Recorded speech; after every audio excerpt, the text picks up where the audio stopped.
उनको इंसान नहीं माना जाता था।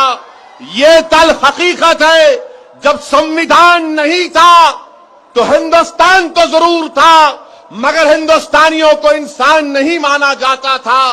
क्या महाराष्ट्र की तारीख में वाकयात नहीं है कि अगर कोई दलित समाज का शख्स किसी शहर में दाखिल होता तो उसको अपनी पीठ के पीछे एक झाड़ू रखना पड़ता, क्योंकि उसके कदम को भी नापाक समझा जाता। मेरे भाई, क्या महाराष्ट्र ने उस नजारे नहीं देखे कि अगर किसी गरीब मजलूम को किसी पानी के टैंक से पानी पीना पड़ता तो उससे कहा जाता कि तू पानी नहीं पी सकता, तू प्यासा रह सकता है, मगर तू हमारे पानी को हाथ नहीं लगा सकता। मगर जब संविधान आया, हिंदुस्तान आजाद तो हो गया, मगर जब संविधान आया तो क्या हुआ? जब संविधान आया तो क्या संविधान आरएसएस ने दिया? बताओ, क्या हिंदुस्तान का संविधान आरएसएस ने दिया? क्या हिंदुस्तान का संविधान मोदी ने दिया? क्या हिंदुस्तान का संविधान फडणवीस ने दिया? क्या हिंदुस्तान का संविधान नेहरू गांधी परिवार ने दिया? तो किसने दिया हिंदुस्तान का संविधान? पुकार कर कहो, किसने संविधान दिया? इतना आवाज लगाओ कि दिल्ली में मोदी चमक कर उठ जाए कि महाराष्ट्र में कौन इनकलाब बर्पा कर रहा है। किसने दिया संविधान? क्या मोदी ने दिया? क्या पवार ने दिया? क्या नेहरू गांधी परिवार ने दिया? जब संविधान अंबेडकर ने दिया तो फिर अंबेडकर के मानने वाले कब तक जुल्म का शिकार हो गए? क्या तुम जालिम से मुकाबला करोगे? क्या तुम प्रकाश अंबेडकर का साथ दोगे? क्या तुम जीतोगे? क्या तुम कामयाब होगे? तो फिर तय कर लो, अब महाराष्ट्र में एक इनकलाब बर्पा होगा इंशाअल्लाह ताला। मेरे अजीज दोस्तों और बुजुर्गों,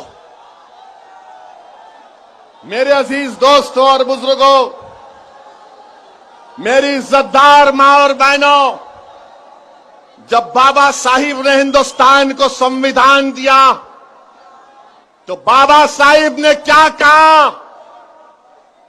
बाबा साहिब ने कहा इक्वालिटी, इंसाफ।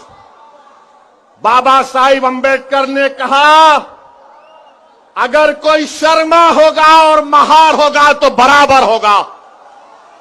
बाबा साहिब ने कहा अगर कोई त्रिवेदी होगा और दंगर होगा तो बराबर होगा। बाबा साहिब ने कहा अगर कोई द्विवेदी होगा, नाई होगा तो बराबर होगा।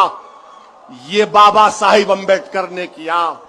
ये काम वो आरएसएस के लोग जो 90 साल तक चड्डी पहनने के बाद अब पैंट पहन रहे हैं, ये संविधान उन्होंने नहीं दिया। ये संविधान बाबा साहिब अंबेडकर का बना हुआ है। मेरे अजीज दोस्तों और बुजुर्गों, तारीख में नौजवानों, मैं तुमको लेकर जाना चाहता हूं कि जब हिंदुस्तान का संविधान बन रहा था, मेरी इज्जतदार मां और बहनों, कॉन्स्टिट्यूएंट असेंबली में आज ये कांग्रेस पार्टी बाबा साहिब का नाम लेती है, मगर क्या ये हकीकत नहीं है कि कॉन्स्टिट्यूएंट असेंबली में बाबा साहिब को पहली मर्तबा किसने भिजाया? नौजवानों, मैं तुमसे पूछ रहा हूं, कानून साज असेंबली में जब हिंदुस्तान के संविधान बनाने के लिए कॉन्स्टिट्यूएंट असेंबली बनाई गई, किसने भिजाया बाबा साहेब अंबेडकर को? कांग्रेस ने? नेहरू गांधी परिवार ने? किसने भिजाया? फिर मुसलमानों ने भिजाया था। बंगाल के मुसलमानों ने भिजाया था। नौजवानों, तारीख को पढ़ो और याद करो जोगेंद्र नाथ मंडल को, जोगेंद्र नाथ मंडल ने बाबा साहिब अंबेडकर को बंगाल लेकर गए और कहा, बाबा साहिब, ये महाराष्ट्र के आला जात के लोग आपको बर्दाश्त नहीं करते, अब बंगाल चलिए।